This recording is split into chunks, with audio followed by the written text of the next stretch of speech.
Dan ada video camq, kalau nggak salah saya pernah upload di YouTube. Itu adalah camq saya dulu waktu saya oper bobot. Teman-teman bisa lihat. Dan saya nggak malu untuk menunjukkan itu. Karena itu adalah suatu proses pembelajaran. Ingat, guru itu bukan dewa. Ya. Pelatih itu nggak selalu hebat. Mereka melalui prosesan-prosesan dan tahapan-tahapan yang mungkin belum semua orang bisa melalui itu. Termasuk saya pribadi. Dari yang namanya kurang tepat, saya berusaha untuk memperbaiki. Dari yang namanya saya terkena efek Dunning-Kruger, saya sadar diri untuk memperbaiki sedikit demi sedikit. Wing Chun, Yin Man.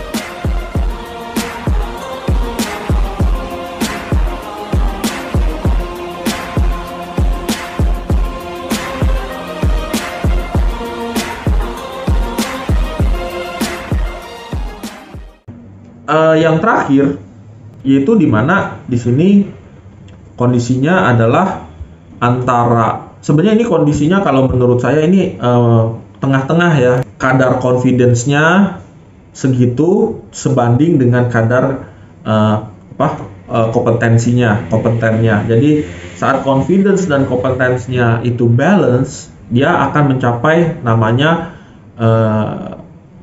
fase di sini ya, yang mengatakan di sini, was it easy? No. Ya. Complicated? Yes. Ya, jadi apakah gampang? Enggak gampang, enggak semudah itu. Complicated? Ya memang sangat complicated. Saya seorang praktisi Wing Chun.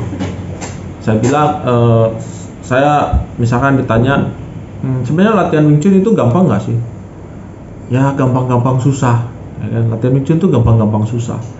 Dibilang gampang ya enggak, dibilang susah juga enggak. Jadi membingungkan dong. Iya memang sedikit membingungkan ya. Kayak kemarin lah ya pengalaman ya. Mungkin ada teman-teman pernah lihat lah ya tayangan-tayangan video-video Wing Chun yang orangnya didorong tapi dia berdiri di satu kaki tetapi orangnya nggak kedorong. Ya, saya sih belum pernah nyoba tuh. Nah, terus kalau misalkan ada yang tanya, Mas Glenn kalau begitu make sense nggak gitu? Nah, kalau buat saya itu make sense.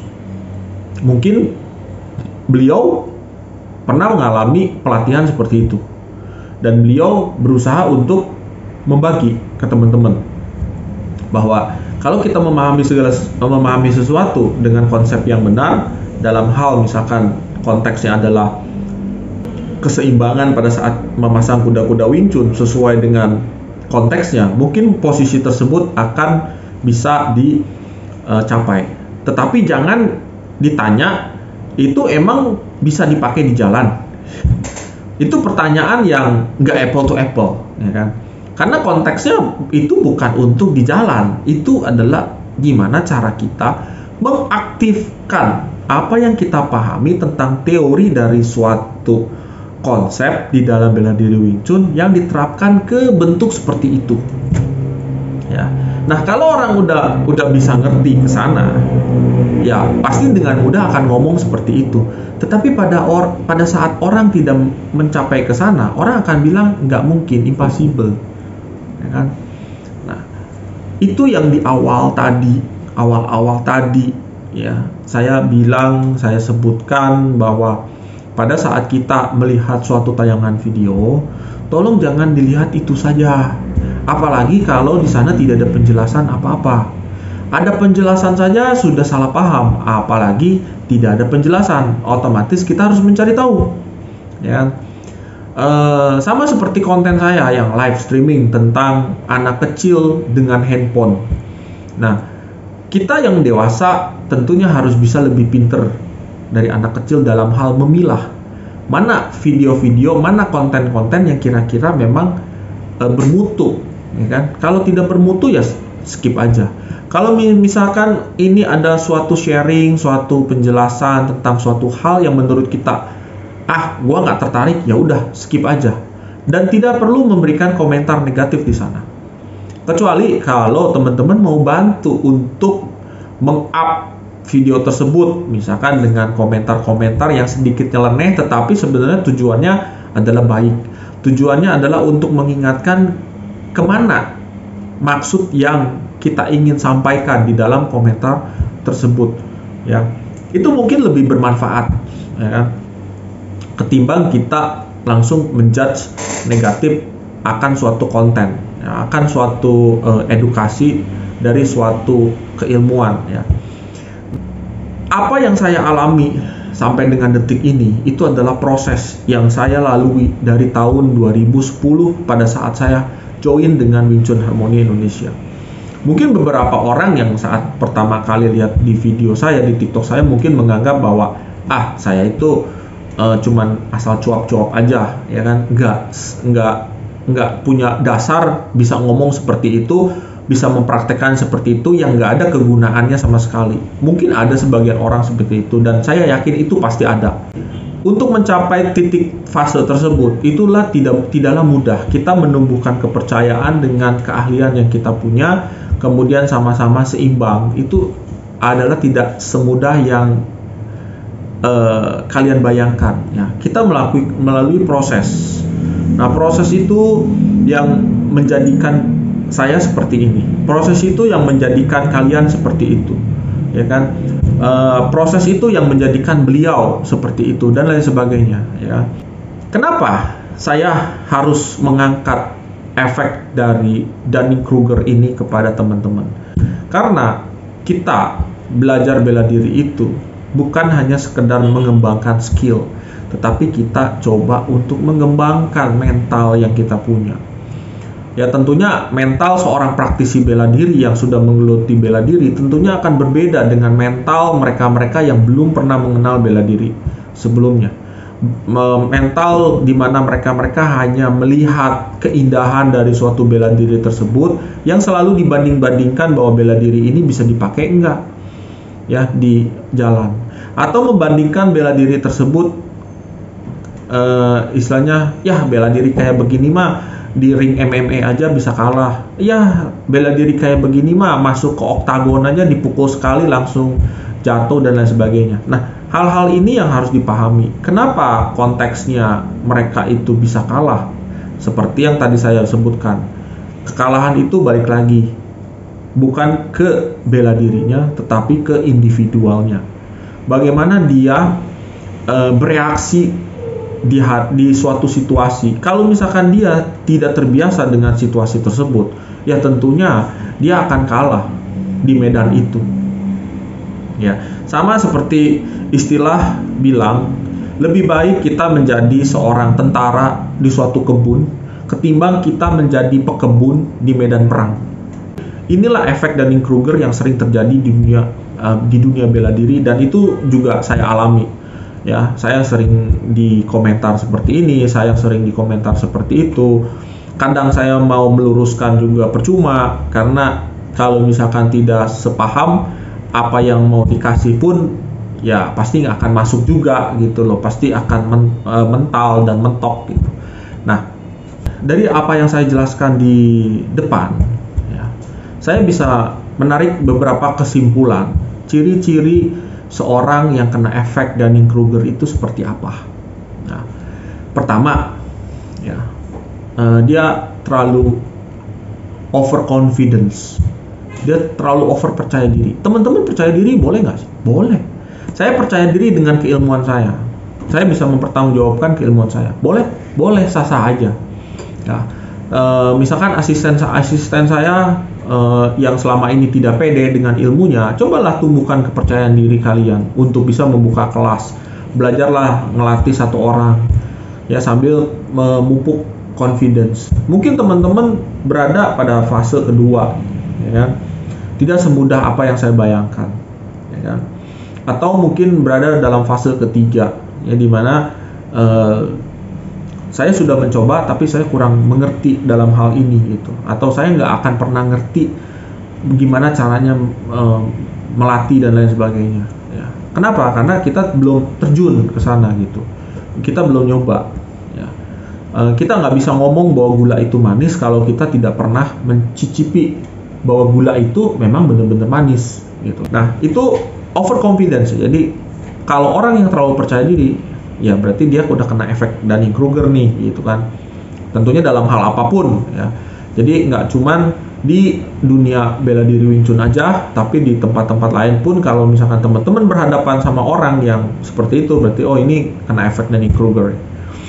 Nah, kemudian ciri yang kedua, menganggap lebih punya kualitas di suatu bidang, ya suatu bidang keahlian.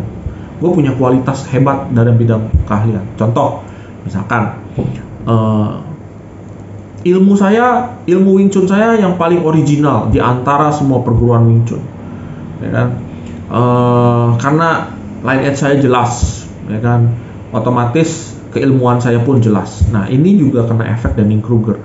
Artinya, ya istilahnya nggak semuanya kali, gitu kan? Ya banyak sekarang contoh. Saya banyak ketemu, istilahnya lulusan dari luar negeri, ya. lulusan bukan lulusan Indonesia, maksudnya perguruan tinggi dari luar negeri, kemudian ngobrol dan saya ngomong sama mereka. Saya mungkin di depan dia tidak confidence, tapi jangan salah, saya akan selalu mengobservasi sifat kalian, bagaimana cara kalian ngomong dan lain sebagainya, itu saya observasi. Saya memang diem, tapi saya observasi. Ternyata pola pikir mereka itu tidak sebagus dengan mereka-mereka yang saya kenal dari lulusan lokal, entah itu dari universitas yang ada di Jakarta maupun universitas mungkin ada yang di Bogor dan lain sebagainya. Ya, dan kalau sampai dia merasa bangga sebagai lulusan luar negeri, dia itu udah kena efek Dunning-Kruger. Ya, dia terlalu overconfidence karena dia lulusan luar negeri. Tetapi belum tentu skillnya yang dia peroleh di sana itu benar-benar bisa kepake. Sama lah seperti yang pernah saya alami di tempat kuliah saya dulu, waktu saya kuliah dan membuat sebuah skripsi. Ada yang skripsinya kerja sendiri. Saya salah satunya adalah orang yang berusaha mengerjakan skripsi itu sendiri, cari bahan sendiri, ngetik sendiri dan lain sebagainya sendiri. Makanya saya bisa mengoperasikan Microsoft Word secara otodidak dan Excel secara otodidak. Padahal dulu di kuliah saya itu pelajaran komputer itu sangat minim sekali. Ya. Kemudian ada lagi teman saya yang membuat skripsi itu diserahin semua ke tempat pembuatan skripsi. Jadi dia ngumpulin bahan, tapi dia ngetik dan lain sebagainya, dia pakai jasa pengetikan skripsi. Nanti dia terima jadi, baru dia baca. Ada yang seperti itu. Yang lebih parah lagi, skripsinya dibikinin sama orang lain. Jadi dari mulai bahan, dari mulai pengerjaan sampai selesai itu dikerjain sama orang. Dan lebih celakanya lagi, setelah selesai dia nggak pelajari itu skripsi isinya apa. Jadi pada saat sidang dia nggak bisa jawab. Dia malah jawab apa yang ada di benak dia, tetapi di dalam skripsinya itu sebenarnya tidak ada, nggak nyambung jadinya sinkron. Itu ada. Dalam hal Wing Chun, misalkan kayak tadi ya, saya dari suatu perguruan dengan line edge-nya jelas, ya saya tergabung di organisasi Wing Chun Hong Kong misalkan. Kemudian saya juga punya sertifikat dan lain sebagainya. Dia terlalu menganggap bahwa dirinya itu yang the best ketimbang perguruan-perguruan lain yang ada di Indonesia. Ya. Padahal jangan salah, ya kan? Belum tentu makanan bintang 5 itu seenak pecel ayam di pinggiran jalan.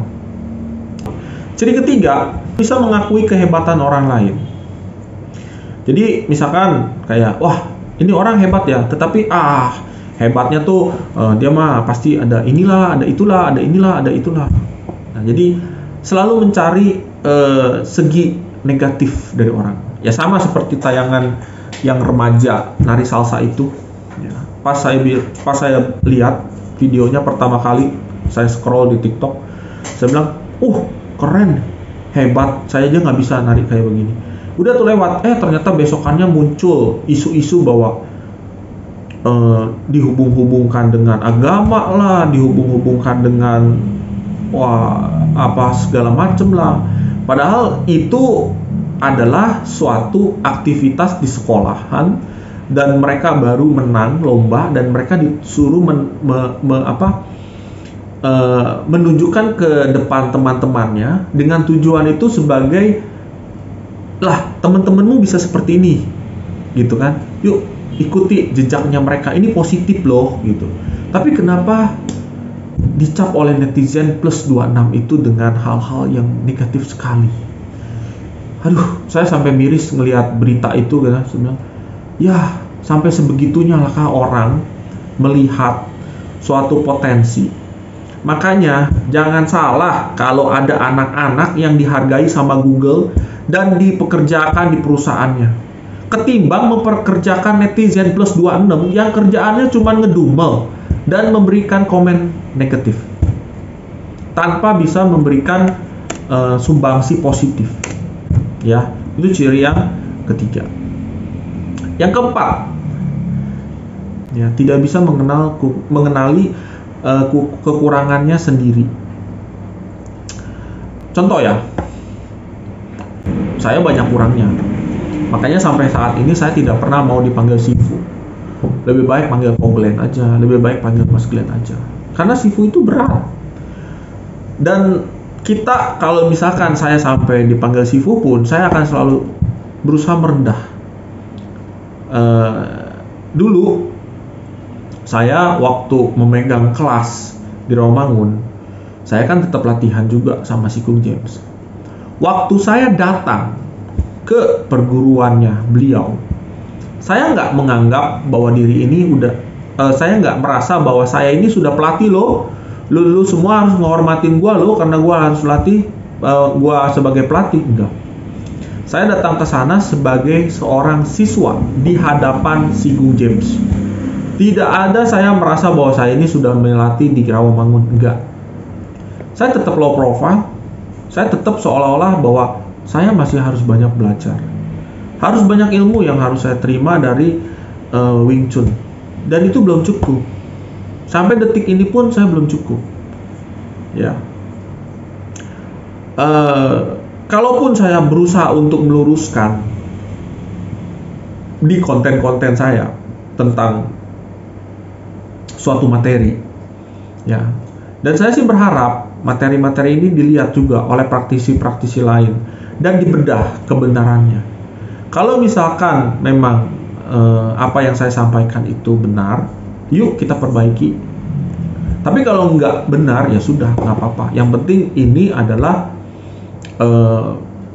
konsep saya, ini adalah sudut pandang saya, ini adalah opini saya. Selama opini saya tidak merugikan kalian, ya menurut saya sah-sah aja. Jangan sampai saya berusaha menunjukkan ini loh materinya, dan ini kurang lebih menurut saya opininya materi ini tuh harusnya dilakukan dengan seperti ini dan seperti itu. Tapi udah gitu saya menjelek-jelekan praktisi lain yang beginilah, begitulah, dan lain sebagainya. Itu saya sudah mengalami efek dari Dunning-Kruger, karena saya sudah mulai merugikan orang lain.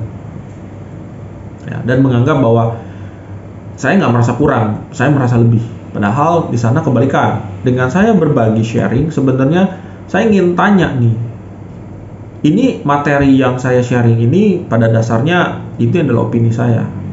Mungkin masih banyak kekurangan-kekurangannya. Coba diperbaiki, dan kalau misalkan memang sudah terpuji dan teman-teman sudah nyoba, oh ternyata benar, ya udah silakan ikuti, dan saya lebih happy. Kenapa? Karena apa yang saya sampaikan bisa diterima. Nah, kira-kira itu tuh yang keempat. Ya. Nah, terus yang kelima, ini yang paling menurut saya yang paling merugikan orang lain, yaitu cenderung self-claim. Jadi selalu membenarkan diri sendiri. Udah tahu salah gitu, tapi merasa dirinya paling benar.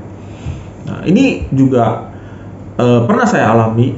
Ya, kalau saya pribadi mengalami itu beberapa kali aja, tetapi balik lagi, selama kita berusaha untuk mengenal diri kita sendiri, kita akan tahu bahwa oh iya, gue salah ya. Ternyata kalau gue melakukan ini tuh harusnya hasilnya seperti ini, nggak seperti yang kayak tadi. Mencari pembenaran dalam arti kata ini, dia selalu menganggap bahwa dirinya itu nggak pernah salah punya. Orang lain tidak boleh melakukan, tetapi dia boleh melakukan. Contoh, teman-teman pernah dong ngalamin ketemu sama pengendara motor yang melawan arah. Kira-kira kalau misalkan kita bersinggungan dengan mereka, siapa yang paling galak? Pasti mereka dong. Padahal mereka itu sudah melakukan kesalahan, yaitu melawan arah.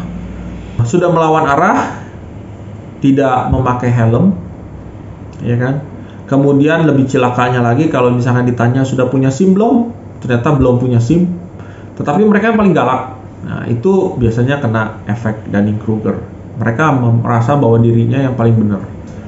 Kemudian self-claim juga bisa dijadikan, bisa dicontohkan bahwa mereka-mereka yang punya sifat selalu mencari alasan. Selalu mencari alasan. Hal sepele pun selalu dijadikan alasan untuk tidak kena sanksi. Contoh, kalau misalkan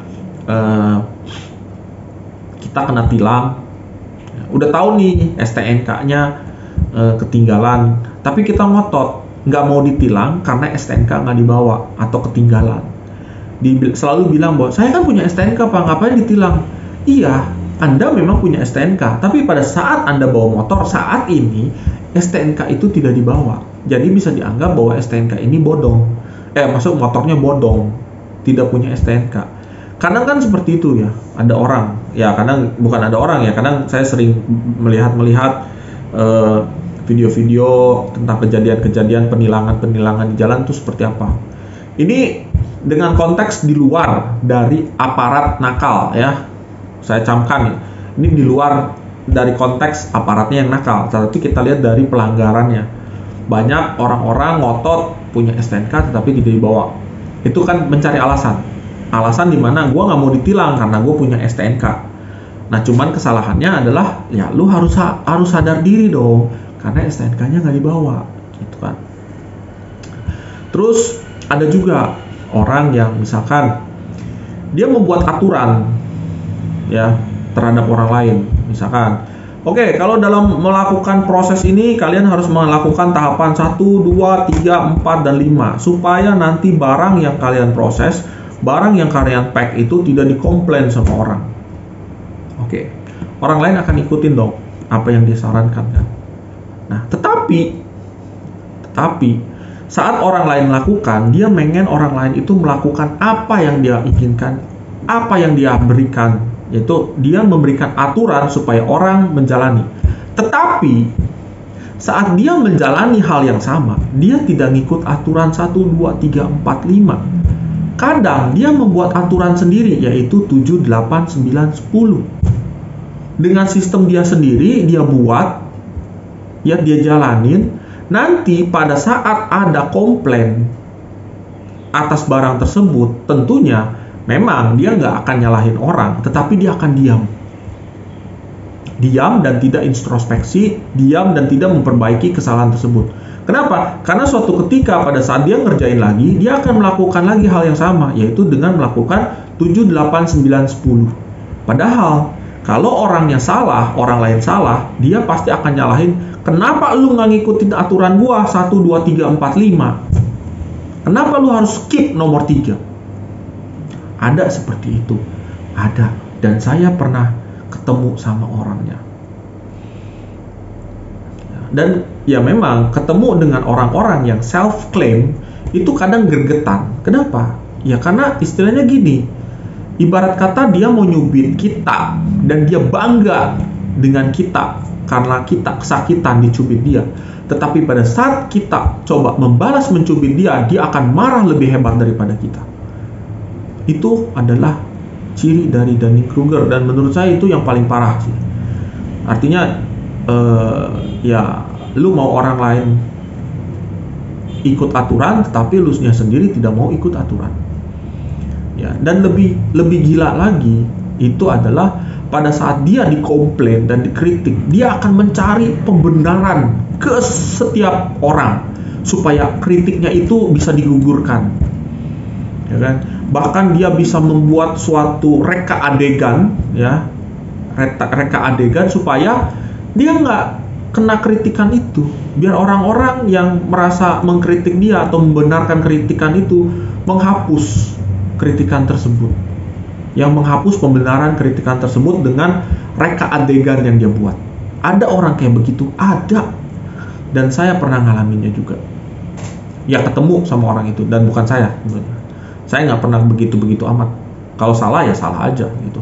Tidak pernah mencari pembenaran terhadap diri sendiri, itu tidak pernah. Apalagi sampai membuat reka adegan supaya nggak dianggap seperti yang orang lain anggap ke dia. Gitu. Ada yang kayak begitu. Nah, itu 5 ciri-ciri Dunning-Kruger. Dan kalau misalkan itu dihubungkan ke dalam dunia bela diri Wing Chun, ada aja seperti itu. Dan tadi awal-awal saya sudah bahas per poin ya. Per poin ada 5 poin itu. Nah, itu ciri-ciri secara kesimpulan, secara garis besar yang bisa saya sampaikan tentang Dunning-Kruger. Sebenarnya Dunning-Kruger ini bagaimana cara kita untuk menghindari yang namanya Dunning-Kruger. Cara menghindarinya gampang sih sebenarnya.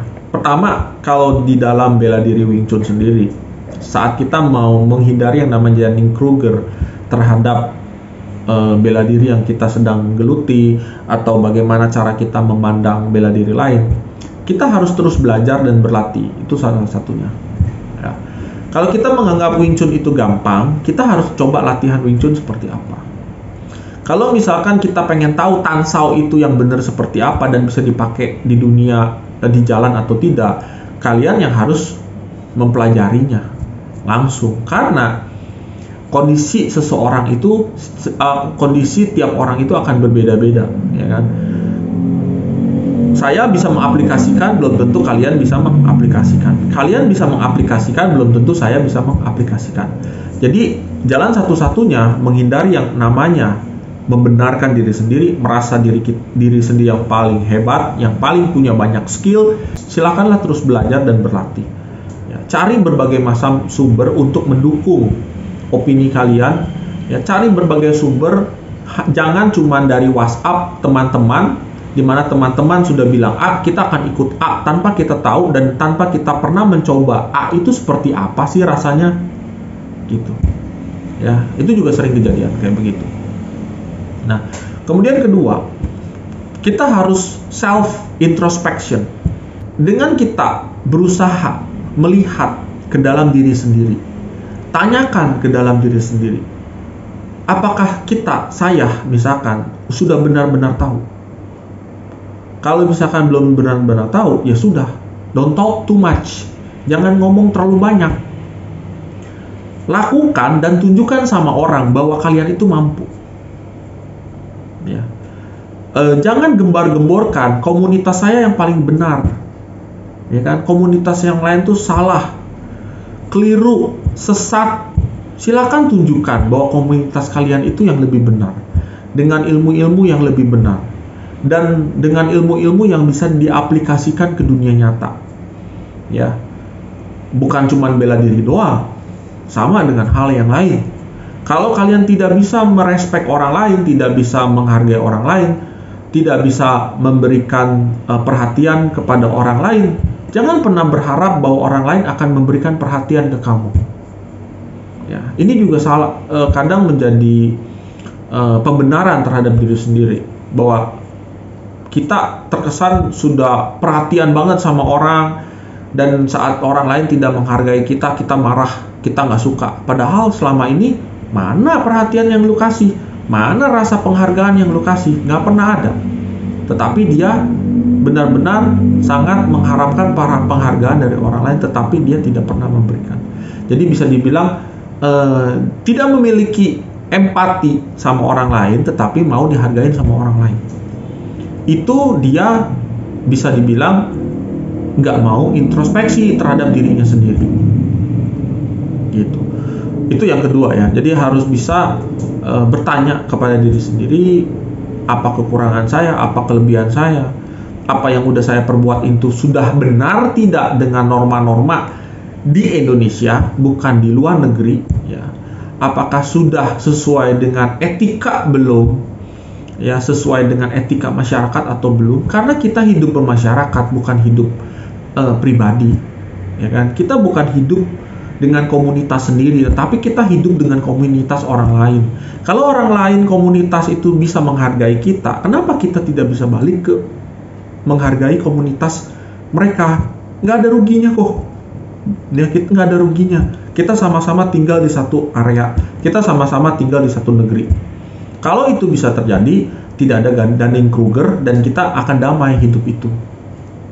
Ya, tidak ada pembulian, tidak ada larang-larangan dan lain sebagainya. Nah, terus yang ketiga, kalau misalkan yang pertama itu mungkin sulit, yang kedua juga mungkin tidak bisa, yang ketiga kita harus bisa terima kritikan orang lain. Jadi kalau misalkan bukan kritikan lah ya, maksudnya bisa terima pendapat orang lain. Ya, tetapi ini dengan tulus.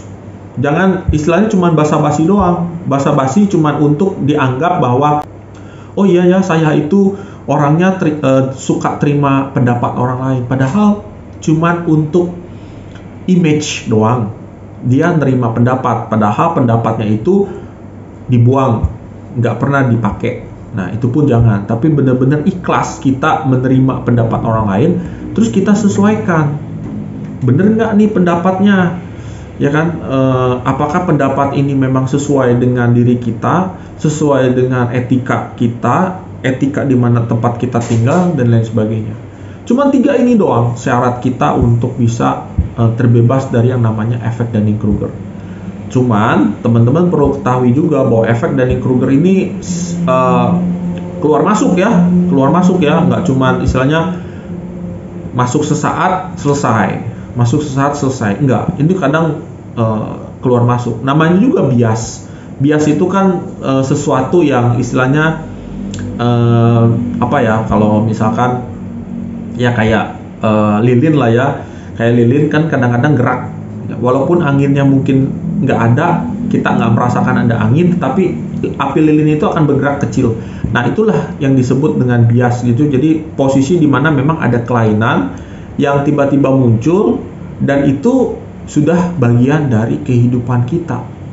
Entah itu di dunia sehari-hari, dengan keluarga, dengan teman, dengan di dunia kerja, di bisnis, kemudian di dunia keagamaan, bahkan di dunia pendidikan dan termasuk di dunia pelatihan bela diri juga sama seperti itu. Ya, jadi itu hubungannya efek Dunning-Kruger yang ingin saya omongkan ya. Mudah-mudahan apa yang saya kasih, opini saya tentang efek Dunning-Kruger itu sesuai dengan harapan dari teman saya. Ya, mungkin teman saya juga minta saya ngomong hal ini karena dia juga pengen tahu bagaimana sih sudut pandang saya terhadap efek Dunning-Kruger ini dan apa hubungannya sama bela diri dan kehidupan sehari-hari jika dihubung-hubungkan gitu. Kira-kira itu aja ya teman-teman yang ingin saya sampaikan, dan sekali lagi mohon maaf jika ada kata-kata yang kurang berkenan dan juga ada opini saya atau sudut pandang saya yang kira-kira ini melenceng nih Mas Glenn, silahkan tolong diluruskan di kolom komentar ya. Kira-kira itu aja bacotan saya.